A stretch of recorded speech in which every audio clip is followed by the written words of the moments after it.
Estamos de regreso, avanzamos con información. Mire, continúa el avance del convoy de la libertad con camiones de toda Francia quienes buscan llegar a Bruselas para protestar en contra de las restricciones y la vacunación anti-COVID.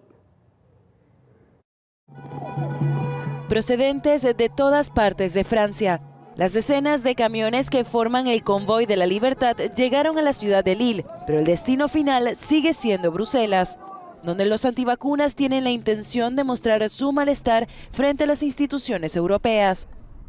Unos 300 vehículos participan en la caravana.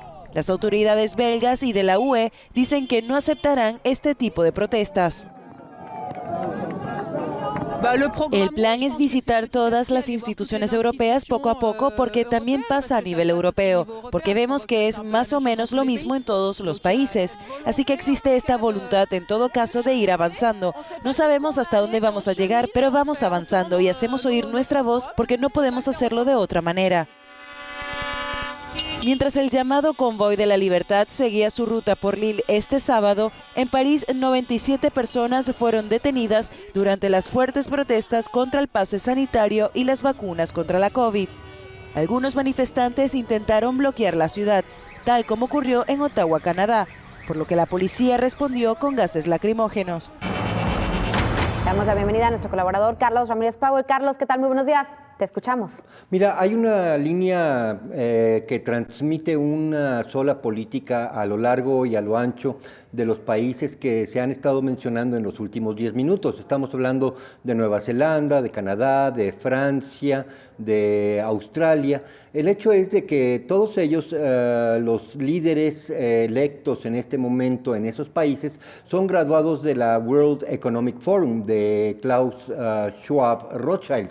Mira, básicamente son los países en los que se ha estado poniendo mayor énfasis en el control social y en el control de movimiento y fiscal a través del pase vacunatorio, y es, por lo tanto, también el lugar en donde mayores protestas ha habido. Sin embargo, lo que ha estado pasando en Francia tiene una relevancia especial porque el día de ayer y el día de antier, por primera vez que hemos visto, la policía atacó sin la mediación de las provocaciones. En otras palabras, la policía se lanzó contra los manifestantes no porque estuvieran generando desmanes o destrozos en los negocios, sino simplemente porque eran manifestantes. Y un hecho muy interesante que empezó a darse en los medios sociales fue el constatar que los policías estaban arrebatando la bandera tricolor francesa y que además, cosa curiosa, a las personas que portaban la bandera tricolor francesa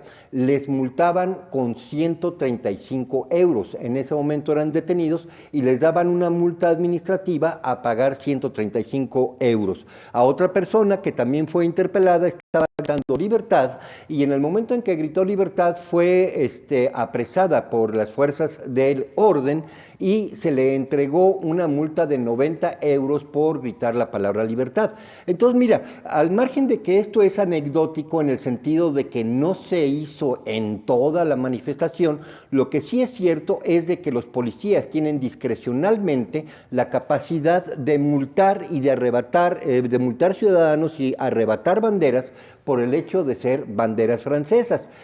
La óptica de esto genera una distorsión narrativa en lo que está pasando en Francia que va a tener severas consecuencias sobre Emmanuel Macron, por la simple y sencilla razón de que ondear la bandera francesa en Francia, pues básicamente considerarla un delito administrativo merecedor de una pena económica administrativa, pues convierte a Francia en este momento en un territorio ocupado por un gobierno que considera ilegítimo que un francés ondee la bandera francesa o que coree en estribillo el primer tercio de libertad, igualdad y fraternidad, en donde la de libertad queda cancelada. Hay que recordar, por otro lado, que los mandatos de vacunación obligatoria en Francia excluyen a policías, al Congreso y al presidente. En otras palabras, el segundo estribillo de las tres palabras de libertad, igualdad y fraternidad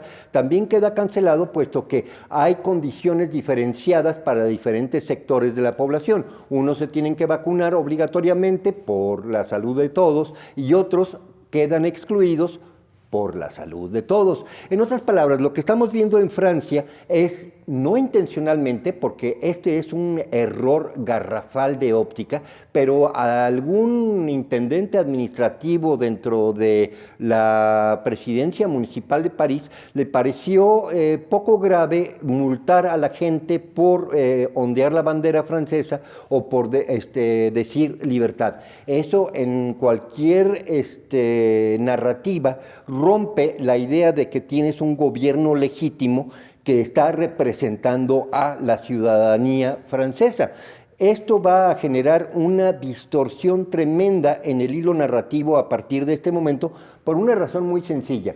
Francia ha tenido manifestaciones durante los últimos 6 años, muchas de ellas reprimidas con violencia, pero siempre la policía se cuidó de tener provocadores para que se justificara el empleo de la violencia. Lo que vimos el día de ayer fue básicamente la manifestación de mayor presencia policíaca militarizada. Hay que entender que en Francia tienen a la gendarmería, que es una policía militarizada, con tal de impedir que progresara la manifestación de los camioneros. Esto también habla de un enorme miedo por parte de la administración Macron de que este sea tal vez el punto de equilibrio en donde la opinión pública se volque totalmente en contra de los mandatos.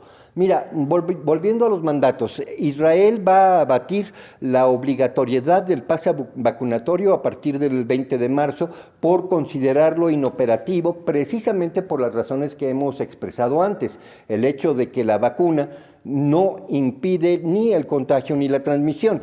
Lo mismo va a suceder en breve en Alemania, ya sucedió en Noruega, Suecia, Dinamarca, y por lo tanto lo que tenemos en este momento, Cecilia, es la ruptura de la narrativa a nivel global, y esto queda muy patente, de manifiesto, en la forma en que se está manejando la narrativa, en donde por un lado se pone un enorme énfasis en una posible invasión de de Ucrania por parte de Rusia, y por otro lado se acalla totalmente. Esto es, no encontramos en medios masivos de comunicación internacionales ninguna nota referente al hecho de que avanza la investigación sobre el espionaje de la presidencia de Trump por parte de la campaña de Hillary Clinton, y John Durham, el fiscal especial, está fincando cargos contra oficiales de la campaña de Clinton, precisamente contra espionaje en contra no de una campaña electoral trumpiana, sino de la presidencia misma de Donald Trump.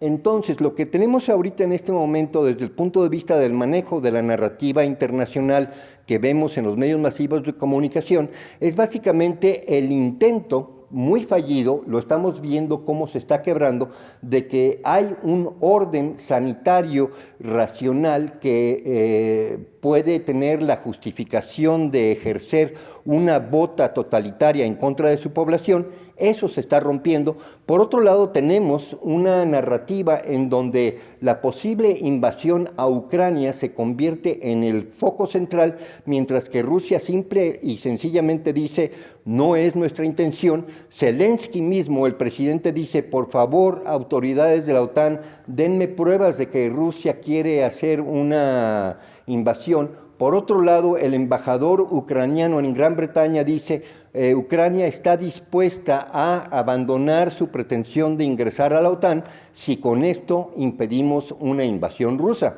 En otras palabras, varios frentes de la narrativa se están resquebrajando en este mediado de febrero, y por lo tanto lo que vamos a ver a continuación es a un Macron, a un Trudeau, a una Jacinda Ardern, a un Scott Morrison batiéndose en retirada y básicamente teniendo que abandonar el proyecto de la World Economic Forum.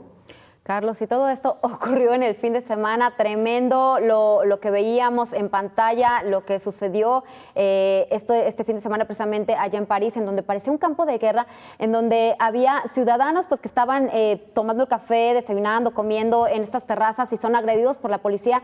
Veíamos en las imágenes que nos presentaban pues familias corriendo como si estuvieran en guerra, Carlos. Efectivamente, digamos que la óptica de lo que ejerció el gobierno de Emmanuel Macron en París es terrible. Ya en este momento en Francia hay una sensación, por el momento, todo lo que he estado escuchando y viendo en Twitter y en otros medios sociales, de una gran depresión, de una tristeza porque se ha abandonado el mínimo decoro republicano por parte del gobierno de Emmanuel Macron.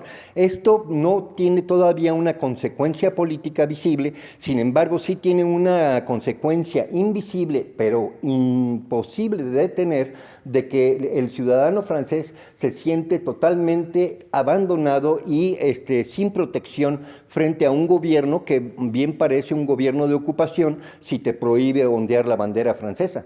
Eso en Francia. En Canadá, los policías han sido amenazados por las autoridades de que si ayudan a los camioneros, a los manifestantes, van a recibir multas altísimas. Sin embargo, veíamos que en Ontario el primer ministro, pues bueno, ya dio también revés al pase sanitario. Sí, mira, Canadá es un caso muy especial, puesto que la gran mayoría de los canadienses apoya a los camioneros y Justin Trudeau ha cometido muchos errores desde el punto de vista retórico, desde llamarlos una minoría que se puede ignorar, pasando por decir que tienen opiniones que son perfectamente inaceptables, en otras palabras, cancelando cualquier posibilidad de diálogo, y el hecho de que el día de hoy ya Justin Trudeau está preparando habilitar las leyes de emergencia para poder invocar la presencia del ejército. No estamos seguros de que Justin Trudeau tenga el manejo interno de los hilos del poder suficientemente firme como para que los canadienses en el ejército, en la policía